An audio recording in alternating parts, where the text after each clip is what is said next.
Good evening, everybody. Join me in the pledge.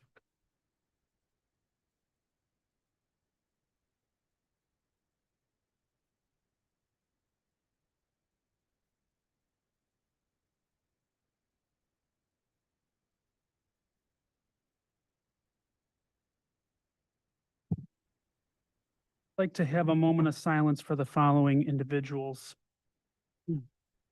Thomas Sitnick, a graduate of the North Syracuse Central School District. Janet Stiegel, a graduate of the North Syracuse Central School District. Carolyn LeClaire, a former employee of the North Syracuse Central School District. Brandon Bacon, a graduate of the North Syracuse Central School District. Barbara Pechode, a graduate of the North Syracuse Central School District. Jack Frost, a graduate of the North Syracuse Central School District. Marcia Fassett, a graduate of the North Syracuse Central School District. Barry Hutt, a former employee of the North Syracuse Central School District. Tracy Collins, a graduate of the North Syracuse Central School District. And Susan Paninsky, a retiree of the North Syracuse Central School District.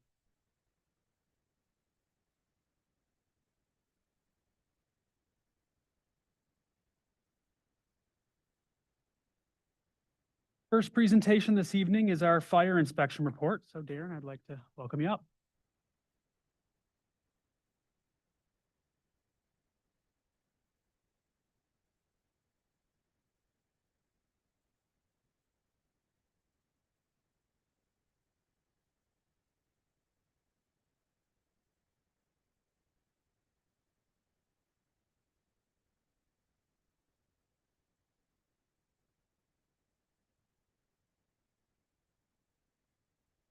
Apologize.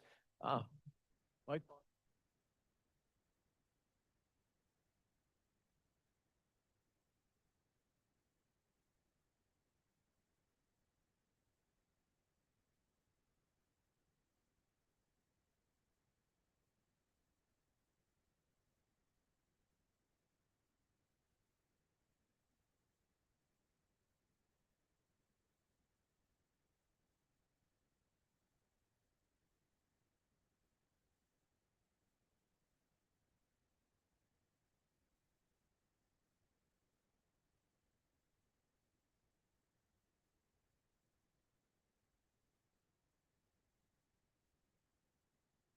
Exit way.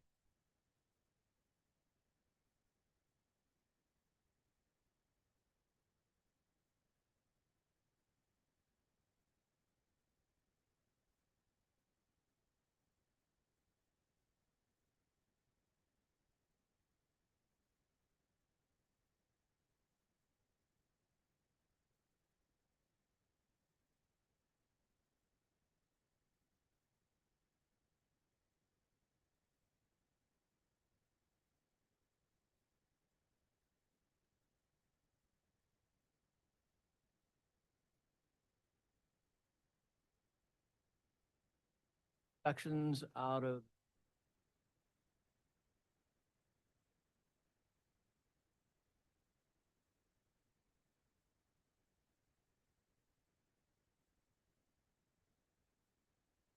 Good news. Thank you. Thank you. 33, Bill.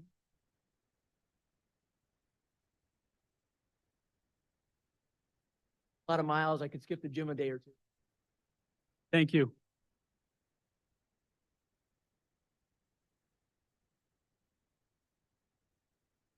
Hey, next I'd like to invite that talk about our district's utilization study.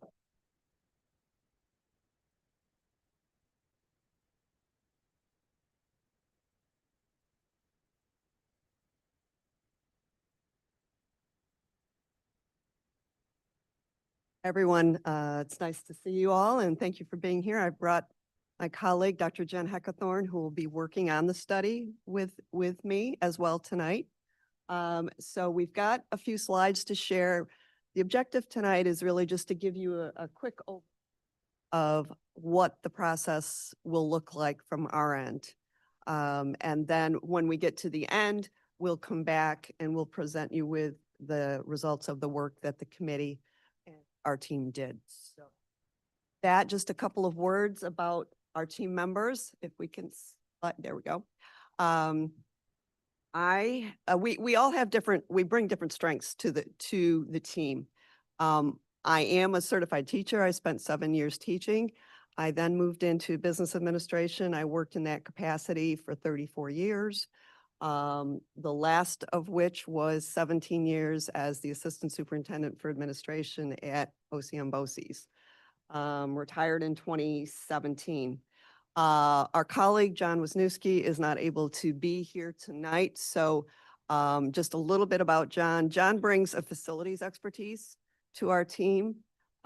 He's a mechanical engineer by degree, spent a number of years in private sector in that role. And then I believe in 2000, I think it was, moved into school facilities management and spent the remainder of his career, about 25 years, as director of facilities in several different school districts. So I'll let Jen describe her own. Sure. Thanks, Deb.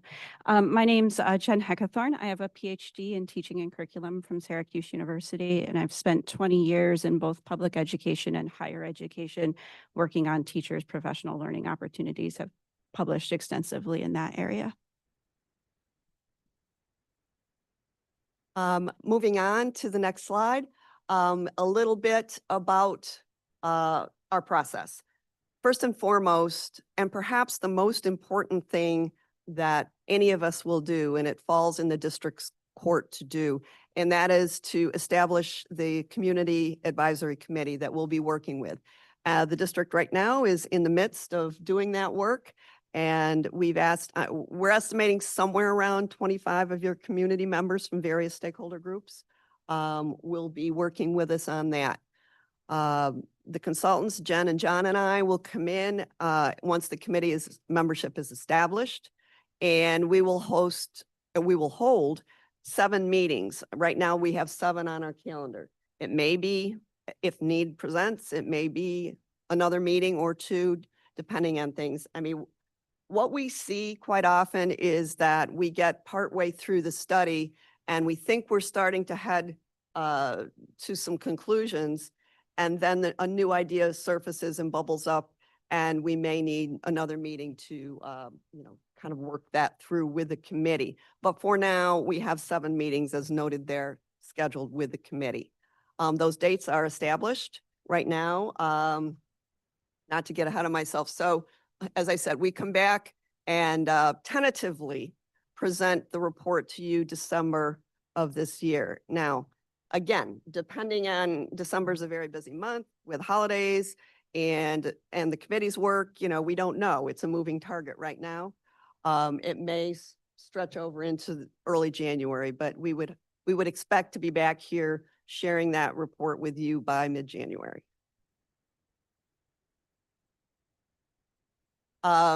So what we will do, once we have our committee members identified, we, the consultants, will be sending out to them the agenda for the meeting. We shoot for about 1 week ahead, but certainly minimally several days ahead of the meeting. The meetings will rotate among your buildings, and we've already mapped that out in conjunction with the district cabinet.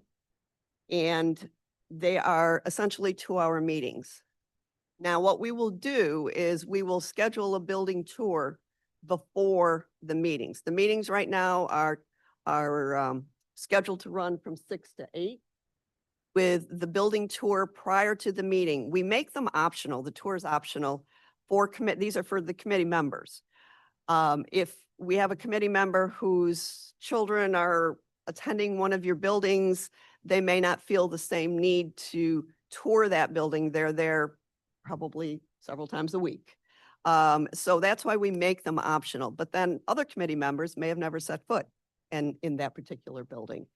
So we'll start those at 5:30 for those people that are interested, those committee members that are interested in doing that. And the tours will be led by one of your administrative leaders. And that we'll go, 5:30 for the tours, 6 to 8 for the meetings. And then what we will do as consultants is we have asked the district for a lot of data. We gather data from our sources, but there's a bunch of it that needs to come from the district.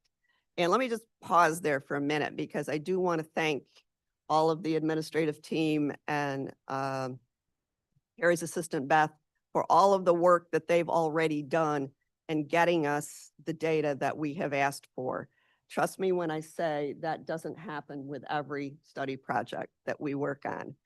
And when we've gotten the data, it's timely, it's thorough, and it's accurate. And again, not always the case. So just a word of thanks to your team for that, and we appreciate that. So we will present a lot of data for them. That usually will generate some discussion among the committee members. They'll react to the data. They'll bring their own thoughts in, and then we'll talk and we'll process through what they've been looking at. Once we complete a meeting, after every single meeting, we will provide detailed meeting notes that we will share with the committee. We will ask them, did we misrepresent something? Because there may have been discussions that we, weren't to us, but they knew really well as something specific to the district. And if we've somehow misrepresented it, then we ask them to give us some feedback on that. And we'll make those corrections. Once we finalize that, then it will be posted on the site that's been identified on your district's website for the committee meetings, the utilization study. There's a button on there.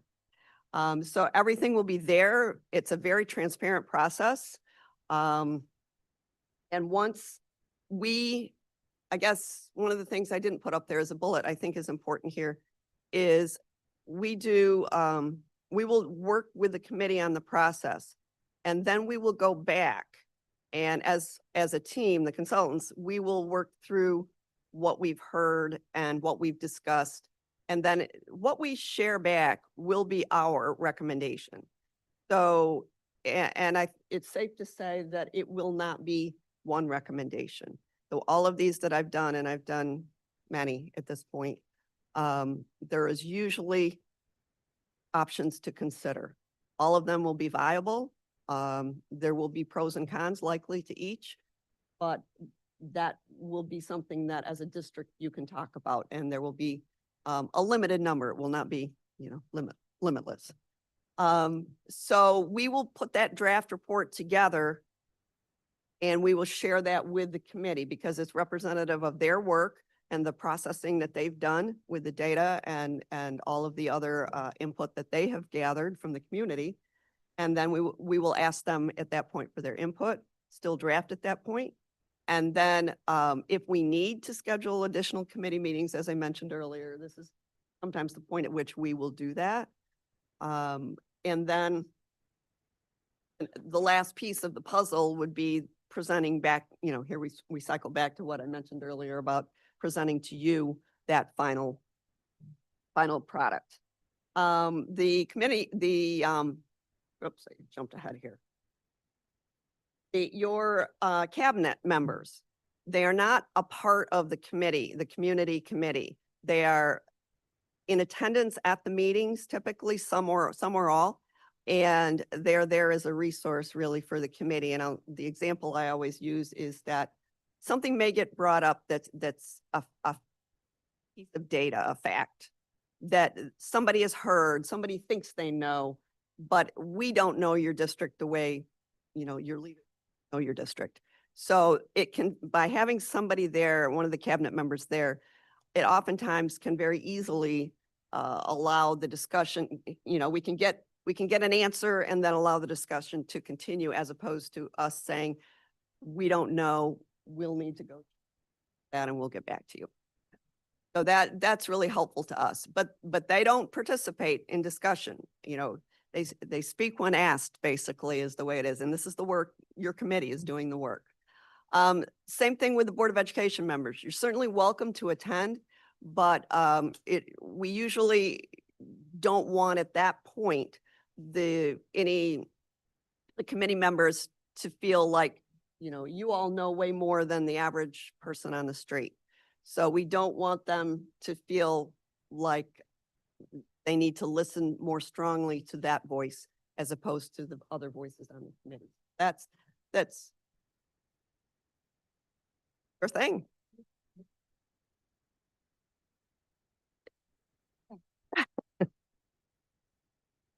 By accident, right?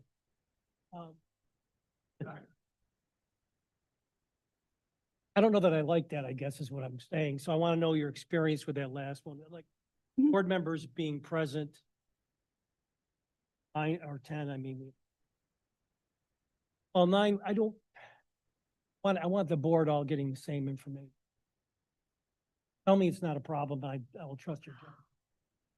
Honestly, it's rare that any of the board members come, and maybe that's why they don't, is that they're going to wait and all get the information together.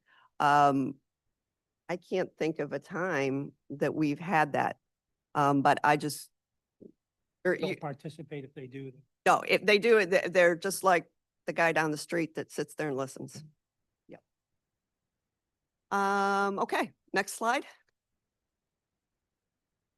So to that point, the meetings are open to the public, but we will not have any public comment period because it really is important that the committee be allowed to do its work. But if somebody is really interested, maybe they applied to be on the committee and weren't selected or something, and they want to come and listen,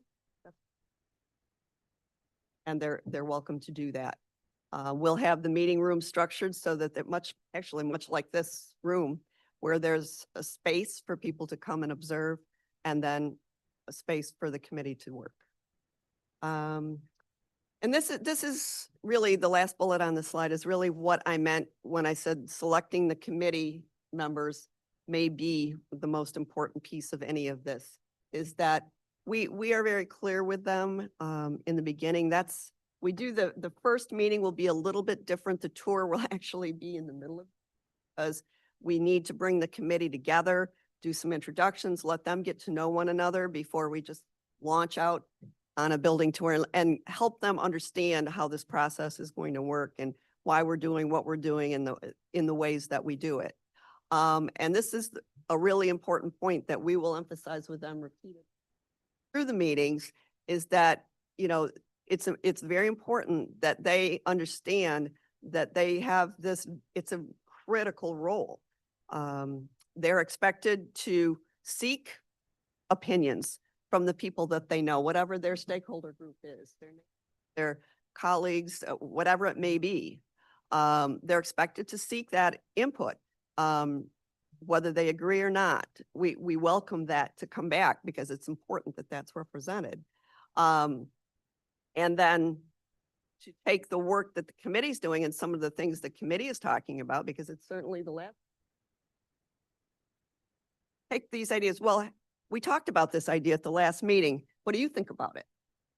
And get that feedback from the community members, and then to bring ideas to the committee. And I think we do, I feel like we do, I try to do a good job of creating an environment that's safe, and people we found are pretty willing to share. We try to keep it very low key, and there's no crazy ideas. So I think people are pretty sharing some thoughts and like, hey, have you ever thought about this? And the next slide is really our objective as consultants is, I feel like we've had a successful meeting if we listen more than we talk. In the beginning, there will be a lot of data shared, but by the third or so meeting, then we start to work through the process and to help the committee process their ideas and, throw out those crazy ideas that maybe aren't so crazy after all. So that really is what we would strive. John, any? So with that, other questions that you may have? Deb, I just want to say before there are questions, thank you and your team for, and Matt Irwin's back there too, for really walking every milk and cranny of our buildings already and taking notes and being thorough about that. So that's something that I want the board to know that's already been happening. So it's just nice to see that your team is already diving into this project. So thank you. Right, no, and along those lines, Matt gave a lot of his time to John and I to help make that happen. So we are very appreciative of that as well. Got a question. First of all, thank you for this. Appreciate it. Going back to the community members, have you ever had an instance where a community member you find out maybe is not representing their stakeholders as much as as well as they should be? And what is there a process to like remove and replace community members? It's never gotten to that point in any of the ones that I've done. The challenge, the bigger challenge, frankly, is first of all, making sure the committee members are present. I mean, everybody has stuff come up, but for the most part, that they go into it with the expectation that they're going to be there. I guess maybe that's my question, the better question to ask is, say you have somebody who's not coming to these meetings as they should be. We've never dealt with that. We make the district aware, and if the district wants to do something about that, but I guess if you think about it logistically, by the time you figure out they're not regular attenders, you're now kind of halfway through the study process. So what we've done in the past is work with the people that are there. And what I was going to say is, the concern we have sometimes is that we're not getting all of the representation, that they're not as, and people are so overextended. I know how hard it is, but are they going to go, if they're standing on the sideline watching the youth soccer event and there's a whole pile of parents there, are they going to take a minute and reach out and try to bring some of that stakeholder group input back to the committee? And that's hard to do, which goes back to why I said, I think, electing committee members that understand the role is really. I would just add that the structure of the meetings too is such that each committee meeting focuses on a different topic. So day one is about enrollment, right? Study process, but also enrollment. Day two is about instructional program. So if you don't kind of follow that logistical order, you kind of lose something. So bringing somebody on mid project, I think would be really difficult for them. I just, and maybe I missed it and I apologize if I did. All right. Is there a limit to how many people you put on the committee? I mentioned 25. That's Okay. what we found is much beyond that becomes. Is there a minimum? Like if you find people dropping? We've never set a minimum. I Okay. mean, usually with a district this size, anywhere from 20 to 25. We've had as many as 28. Okay. Because as the district looked at its various stakeholder groups, they felt, okay. Yeah, I mean, I Agree with just, that, but it's never been 10. right. Well, no, I mean, you gotta keep it manageable size. I get it. Exactly. But at some point, like I said, is there a minimum?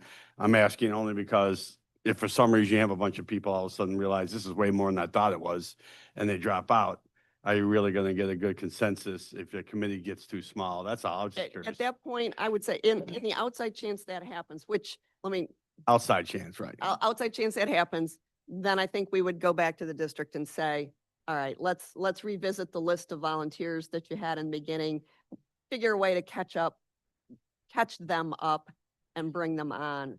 But,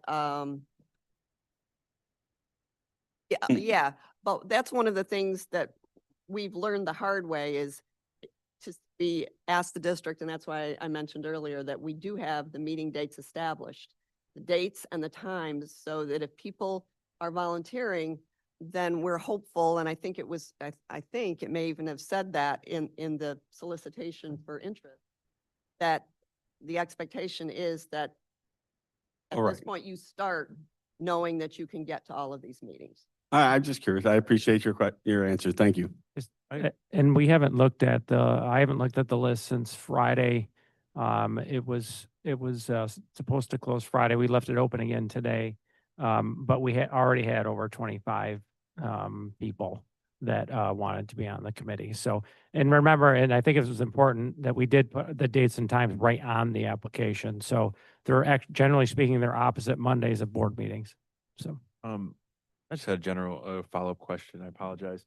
When it comes to this like application and the survey and depending on who wants, did we put it in multiple languages and did we, how did we cover, you know, the people who might not have, like, how did we get it out to people who don't have like reliable transportation at the time, but maybe want to, how did we cover the people who are hard to cover in our demographics?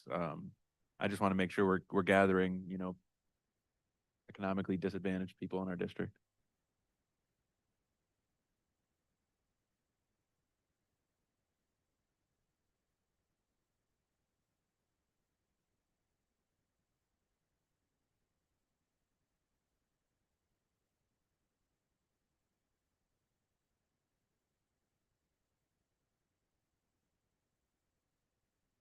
Yeah, like maybe if we, I don't know if we have like certain individuals in the district who are like, you know, primary go-to contacts for a certain demographic. Maybe they know of like 5 different families in this demographic that they can say, hey, I don't know if you checked your parent square, but this is really interesting. Just so I just want to make sure we're covering all our bases because, yeah, exactly. Right, yeah, that's a very good question, because, yeah, you want it to be as diversified as we can get it, right? Uh,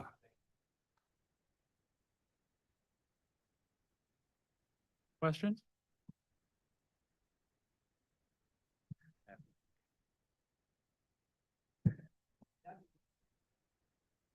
Thank you, guys. We really appreciate it. And All right, thank you. We're I'm excited to looking get forward- started, Looking so forward. Yeah. in a few months.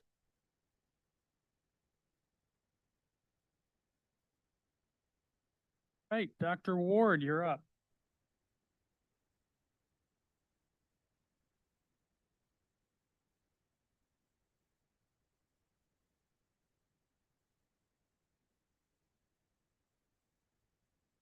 So, good evening, everyone. I just wanted to take a moment tonight to share some results of our first ever district-wide thought exchange. And how we really kicked it off in our district was that you were getting a new superintendent. And we asked folks, we wanted to know what should the new superintendent know and what do we do well and how do we improve on the things that we are doing? So it was under that premise that this first thought exchange was to district folks. Work, Jill, or no?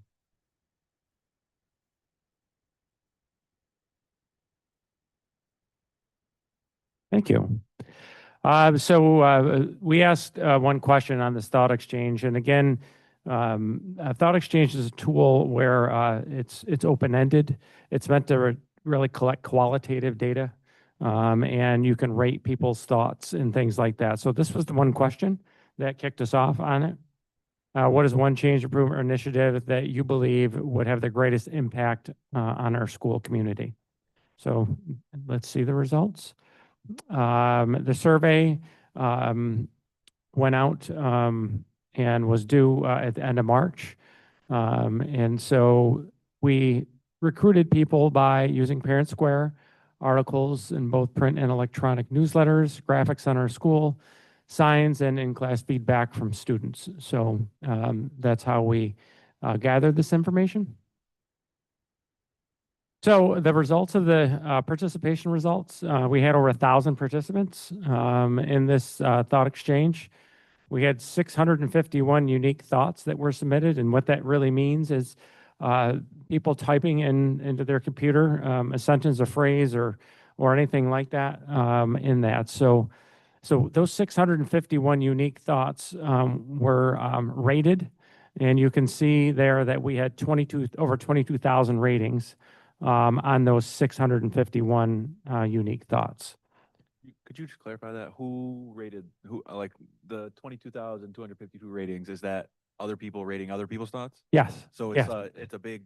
Could you Yes. just explain thought exchange a little bit Sure. more? So answering that one question, people went in and answered that one question and typed it in. And so if Xavier Moody goes in and types a different thought, it's going to ask you at the end, would you be willing to rate these 10 other thoughts? And it's on a scale of 1 to 5 for those other thoughts. So. Here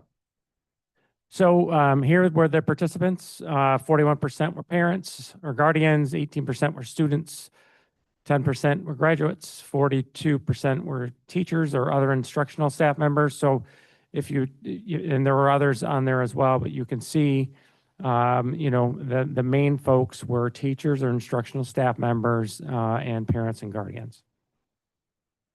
So what did we learn from our first thought exchange? The top themes identified in thought exchange, the three themes that emerged were curriculum, student engagement, and teaching experiences. That was from the instructional staff. For parents, the two top themes were the homeschool connection and education quality. And from the students, obviously this was a good one. It was student satisfaction and day-to-day engagement for students. Those were, again, the top themes identified there. And so within the tool, I want you to know, these are not words that I had chosen. There's an AI generator within the tool. And so you ask the AI generator, what are the 3 top themes or 5 top themes? And the AI generation comes up with the top themes. So, I think it's good when you use a tool like that because there's no bias there, particularly simply because, AI is doing that for you. So each one of us would have a different lens to look at that information, but my lens didn't matter in this particular piece. And then the alumni suggested long-term effectiveness of education. They thought that was really important for our community. And the other optional staff members, support services and daily operations was something that was important to them. So here is a Wordle, and a Wordle, I think everyone knows what a Wordle is, but if not, each word that comes up in this Wordle, the larger the size of the Wordle, the more frequent that word showed up in the answers from people. So you can see up there, there's a few that are much larger, right? Communication is one of those pieces that multiple people identified, but also special education is probably the second largest word up in that survey. So, that's the words. Yeah. I don't want to interrupt your, wow, where'd that come from? I just want to ask you, from your opinion, are there any of those words that surprised you? I will tell you, for me, not necessarily, simply because in the 5 months that I've been here, those two on that screen there, the 2 largest words, are 2 that I hear most often. Okay. No, I'm just curious if anything like jumped off the page at you. Yep. I'm not sure about sleep down there in the corner, but I need more of that too. So I don't know.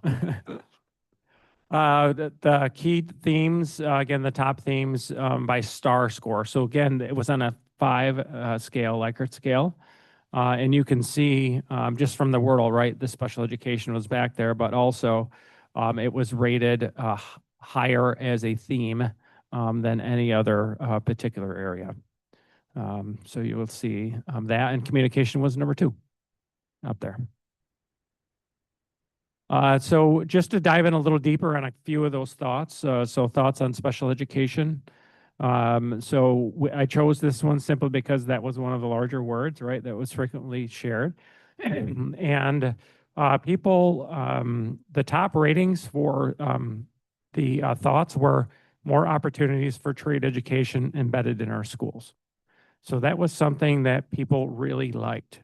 They wanted to see more opportunities for trade education in our schools. That was the highest rating through the lens of special education. And then also ensuring students receive what they need in the classroom.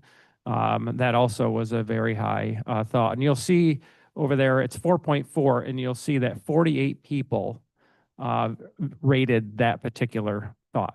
Okay, and 46 people rated the ensuring students thought. So, Thoughts on parents? This parent, particularly your family, is the base of society and community. And strong family units are essential for a strong community. So if 48 parents rated that as a very high importance to them. So what's next? What do we do with this data? So I have some ongoing analysis with the administrative team. We're diving in a little bit deeper to some of this pieces. We have used, like I said, there's different AI tools within Thought Exchange that can provide us deeper insights on some of that. We're going to, because we have Thought Exchange as a tool and as the leader of the district, I was very happy when I came to the district to learn that we were purchasing Thought Exchange because I think it's a very powerful tool. The qualitative data you get from this particular type of survey really is unmatched. It's way different than a Google form or something of that nature, where you can actually comment on things. So we're going to do a future Thought Exchange for different target areas and things like that. We're also going to equip our administrators for this to use Thought Exchange within their buildings and departments. And that's something that the administrative team will learn. We have 3 days of professional development with our administrative team members over the summer. And one of those afternoons is a session where our administrative team is going to learn how to use Thought Exchange as a tool. So when they're coming to all of you and they're presenting on their buildings and how they're doing and things like that, that's one of the things is we want them to use Thought Exchange as part of that, and not just the quantitative data, but also the qualitative data that comes with Thought Exchange. So, that was my presentation on our first ever Thought Exchange in the district. Questions? Yeah. So first off, thank you for this. I appreciate it. I think it's very good data that we can definitely use going down the road. There's one glaring hole and issue that I see, and I can kind of guess why. Race in our district. We all know there's a problem with race in our district. There's a problem with bullying. There's a problem with just representation as a whole. And that won't show in something like this because this takes a good chunk of a demographic to say one thing. And the problem I see with this is if we don't have that big of a demographics all saying that one thing, it's not going to show up on there. So I just want to acknowledge as a board and as a district that there are other issues specifically with, social justice and DEI and inclusivity that won't show up on these that we also need to work on. I mean, I would put it just as big as special education on that word map. So I just want anybody listening to know that the board hears you. We all hear you. We know that there's been issues in the past. We know that there's issues currently. And we are all trying our best to make sure everybody feels included and wanted, and that everybody feels like they belong here because they do. So I just wanted to make sure we acknowledge that this is great, but there are things that will never show up on something like this. So thank you.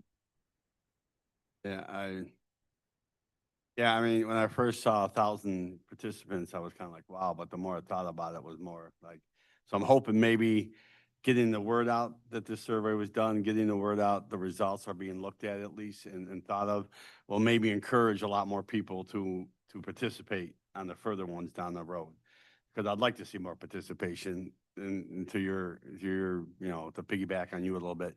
More participation means you are going to get more diverse thoughts and comments in the thing, right? So, yeah, no, I love it. It's a great idea. I loved what the results were. I just, at first, like I said, it's the whole thing like with the election, right? We got 42,000 people and we had almost nobody come out for the elections. And it's I'd like to, I don't know how we do it, but I'd like to get more participation from our people. We get better answers that way, right? Right. Thank you. But really, thank you. Or frequent, I mean, not frequently, but occasionally. I think, and going back to, I'll answer that question just in a minute, but going back to Xavier's comments about that, it really depends on the question you ask, right? So, the question here was, what's one change or improvement, right? But if we were to ask questions about race and feeling welcomed and affirmed and all of those things, we may get better answers to some of those other questions that we haven't asked. And just Matt, this is one of the reasons why I'm sharing this at the board meeting, because I want people to know that when we give a survey, we're going to share those results. It's not going to be just stuck in a file somewhere. And so that's something that was the intention of tonight's, is just to let the community know this is a very powerful tool. And if we want our district to be the best it can be, we really need your participation, in any of these pieces that we come out and ask. As far as the frequency of surveys and things like that, that's the age-old question.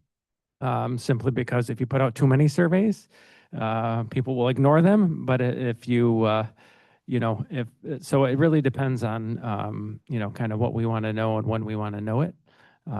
But if we were to put out a survey a week, probably not. But if we were to put, maybe to the larger community, a survey 3 or 4 times a year, I think we're going to get a good response rate in that, so, but that is something we have to figure out as we use the tool. No, you did answer my question because it's about the single question. It's about the prompt and, Yep. whatever you want to find out. Yes, you gotta be really careful how you ask it because you don't want it to turn, as you know, you don't want it to turn into a push poll. You'll get what you asked for. Yeah. So. So we do have. Did this collates everything for you though? And It does. It's actually amazing. If I could show you the live version of it, it would blow your mind as far as the AI tool behind it. And then the other piece too about the questions piece is we have ongoing support through Thought Exchange. So the person's name is Roop, and we meet with her once a month, and we talk about the questions. And she has a bank of questions because this tool is being used, across the country in multiple ways from multiple organizations. And so they usually have a bank. If we're trying to get to a particular, subject or things like that, there's usually a suggested question or two that they're able to help us with. just out of the side, was the family a AI generated picture again? No, I don't actually. No, I think that was actually Did that before? they were real kids. They think so. Yeah, yeah, yeah. I just have one quick question. Talking about doing this with staff and things like that, I think makes a lot of sense that those would end up being anonymous studies, right? Yeah, so each time we do a thought exchange, it's meant to be anonymous. We can, for some reason, if we weren't doing that, we would tell people that. But yeah, it's all anonymous. I Yep. just know you always get more honest feedback if somebody's name's not attached Right, to it. So I just exactly. wanted to double Yeah. check. Thank you.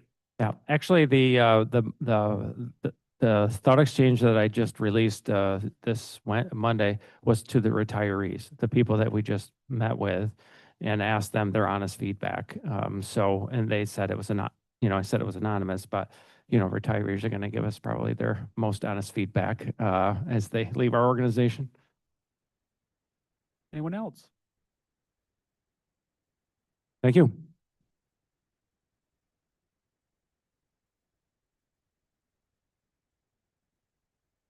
Okay, we have no comments from the audience this evening, but as always, we welcome the community to come and share any thoughts they have with the board if they feel. Any Board of Education committee reports? Mark, anything updated from the policy committee? No, our next policy committee meeting will be a week from tomorrow on June 10th. I believe here at the district office. Correct me if I'm wrong, Jill. No comment. I have both. Oh, I have lots of both. A lot of things happening.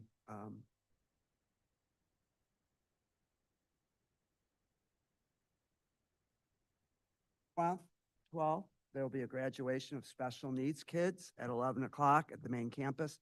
A lot of North Syracuse kids will be. 12th, CTE graduation, Expo Center at 6 o'clock. We have, you know, the welders and the and those people will be graduating at the Expo Center. A huge class, will be over 600. June 16th, I know that's our next board meeting, so I will not be able to attend, but it's an awesome graduation of a virtual academy kids. As you know, we have over 90 kids in virtual academy and about 25 seniors, and they have the opportunity to walk across the stage too. June 18th, Innovation Tech, which will be at the main campus, and that's at 6 o'clock, and we probably have 30 students. Tech. And June 24th is the Stars Futures graduation, and we have about 10 students. We have quite a few students that are in our BOCES programs that will be graduating. They also have the opportunity to come. Have in front of you a golf tournament, and I know Deb that was here from formerly from BOCES. She's always there, and I told Terry she's a really good golfer. It's tea time is 10 o'clock. It's at the links. It's a great tournament. The monies for that goes to adult education. There are those students that just can't afford that amount of money, and they will show you a presentation during dinner that why we have this golf tournament. DEI conference is going to be at West Hill High School, July 29th and 30th. I know, Chris, you went there last year, along with most of our principals. Xavier, I know you went to the one that was down at the On Center, but you are welcome to come to this one. It's phenomenal. It's all over the United States to talk about DEI. Don and Mike will like this. 2 of our contracts were settled with our teachers in our combo, and we are 3rd from the bottom, and we've moved them up quite a bit. Matt Tiroli will be our new Director of Adult and Community. Finally, you all know Dr. Cook. He is on the road. He's doing searches presently in Tully, Lafayette FM, and he goes all the way up to Watertown. He is the consultant for their BOCES. Spend some day at Tully and then up to, and as you know, he's an amazing man. You all know that. So there's BOCES. July 29th and 30th. I'm sorry, 29th and 30th. Word. So I just got a update from Mr. Bednarski, that our girls won 18-17 in overtime tonight. So I just wanted to share that. They were down in Cortland playing this evening. So lacrosse, yes, yes. Yeah, I guess I do. Yeah. Yay. Also, I just want to mention, we had a state champion, I guess it would, over the weekend. These were math for second graders. They're, I think, scheduled to come to our next board meeting to talk about their competition and things like that. But Holly Langen, I was going to mess this up. Langendorfer, Holly Langendorfer was the teacher and coach. So it was great news from Cicero Elementary kids, Zoe, Victor, and James. So they were there Saturday, and they kept going Saturday and ended up winning the entire competition. So it's the competitions of, they'll talk about it next time. So that's that particular piece. And I know Josh may talk about the baseball team, so I'll let him do that. Okay, go ahead, Josh. Yeah, thank you, Dr. Ward. I just wanted to shout out that the baseball team won the sectional championship last night. They have a 13-5 record. They're going to be playing in the regional championship on Saturday. I would give a huge shout out to Shakori Williams, who had a good number of the RBIs last night, and Coach Bailey has led them to quite a few exciting victories. So congratulations to the baseball team. Can I say, also, those boys were amazing because they missed their senior ball, a lot of those kids, Yes. to win that championship. Yes, they did. That's The great. older of my 2 nephews, that's both around the team, included in them. So Any other board comments? I just had a quick comment, kind of piggybacking off Josh, but I wanted to focus more on Coach Stephen Bailey. I mean, this guy came from Henniger back 2017, coaching in 2016, 2017. Took over as one of the assistant coordinators for football, and within a couple of years, he had that he and him and his coaching staff had that team winning our first ever sectional title for football, and now we're winning a sectional title for the first time in 10 years in baseball. And so it just goes to shows that the North Stars as a family, as a district, as a community, we put the right people in the right places in front of the kids, and they are doing great things. And I mean, he's only been in our district for 5 years and has 3 sectional championships in football and 1 now in baseball. And they were in it last year too, right? I mean, this guy's doing amazing things. All the so many other coaches are doing amazing things. This is the place to be academically, athletically, community-wise, and I can't be any more happy that we're here. So, thank you. I do have to make one minor correction. It was 9 years ago because the last sectional championship, because I was one of the players on the team. So I just wanted to remind everybody about that.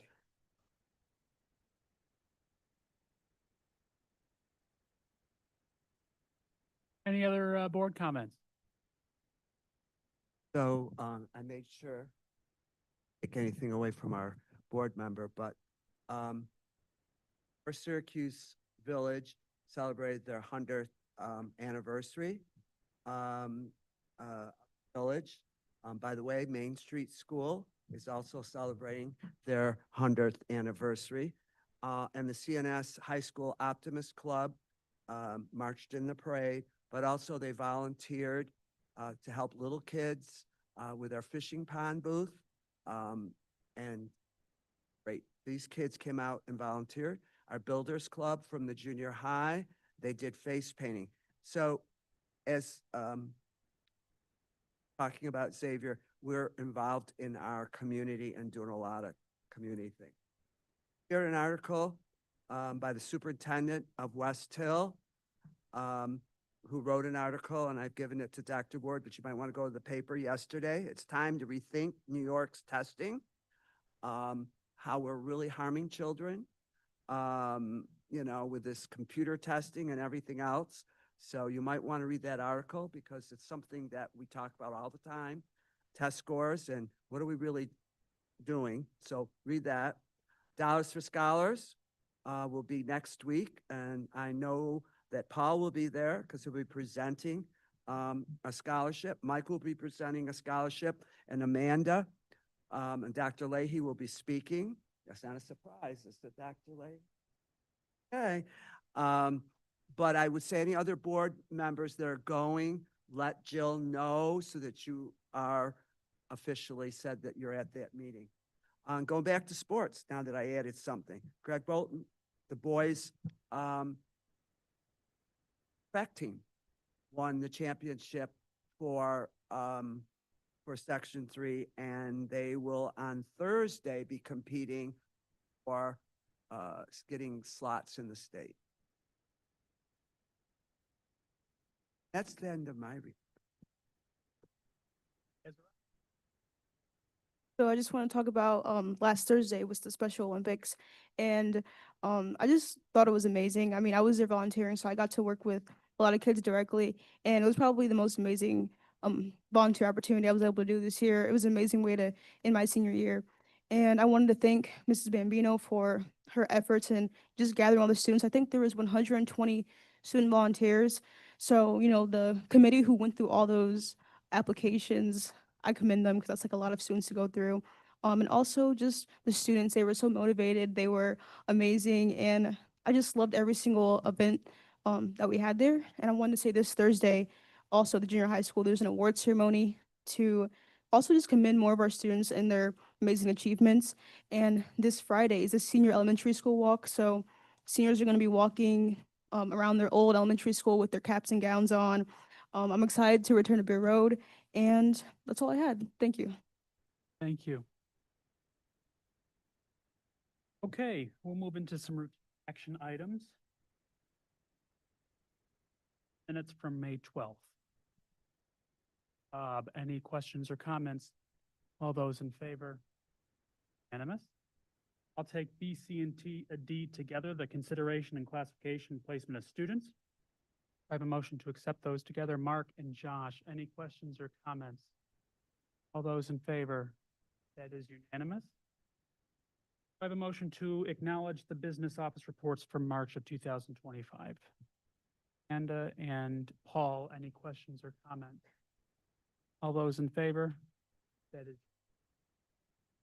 marketable and non-marketable surplus. Do I have a motion to accept? Mark, any questions or comments?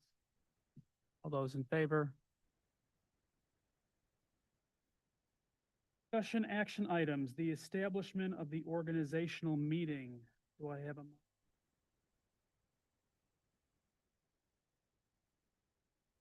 Josh, any? Those in favor? Request to approve the SEA. Do I have a motion? Paul and Xavier, any questions? All those in favor?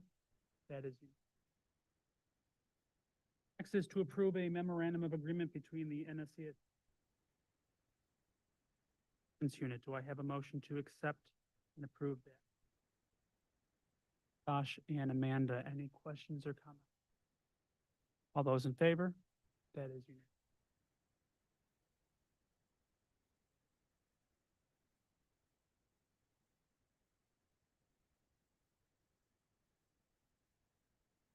Xavier and Amanda, any questions or comments on this?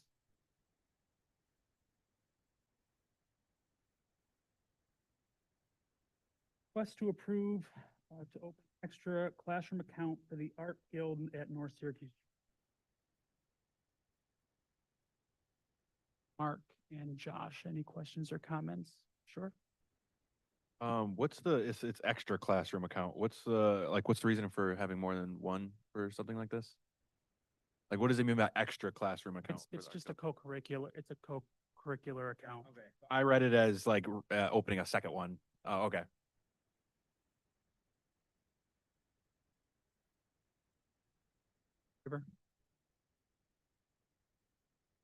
Next is a resolution to create and abolish positions. This has to do with, because of budget passing, and heard all that information on why we have to do it this way. Do I have a motion to? Paul and Xavier, any questions or comments?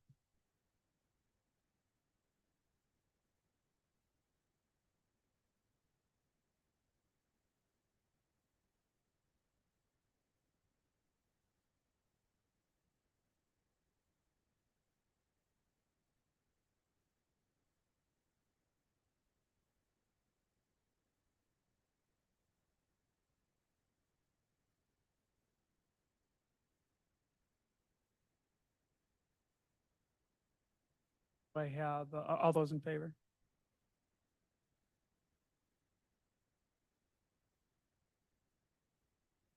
And advisor, 3 advisors. I have a motion for that. Josh, second from Amanda. For comments?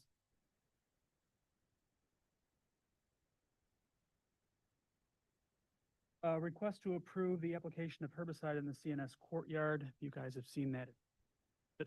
So, do I have a motion for that? Questions or comments? For that. Update the standardization.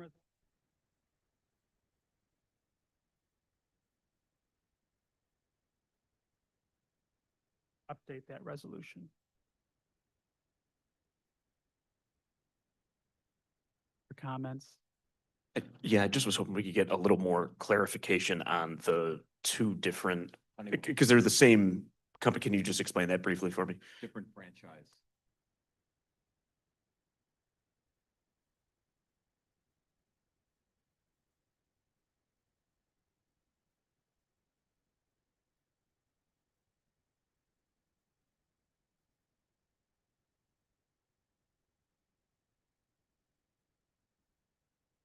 Favor? That's unanimous.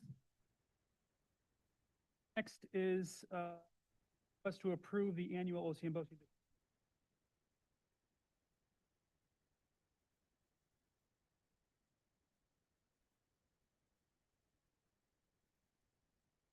Josh. Questions or comments?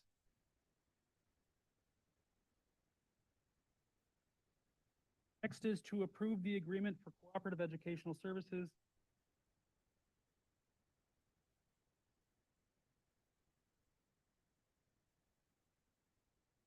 Paul, any questions or comments? All those in favor?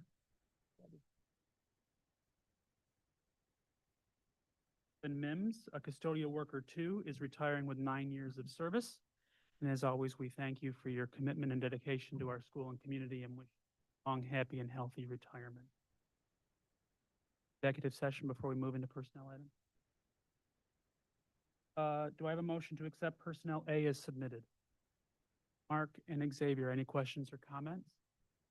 All those in favor? That is unanimous. Do I have a motion to accept support staff B as submitted? Josh and Amanda, any questions or comments? That's unanimous, and we do not have an executive session tonight, so I will. Okay, do I have a second? Xavier, all right. All those in favor? That's unanimous, okay.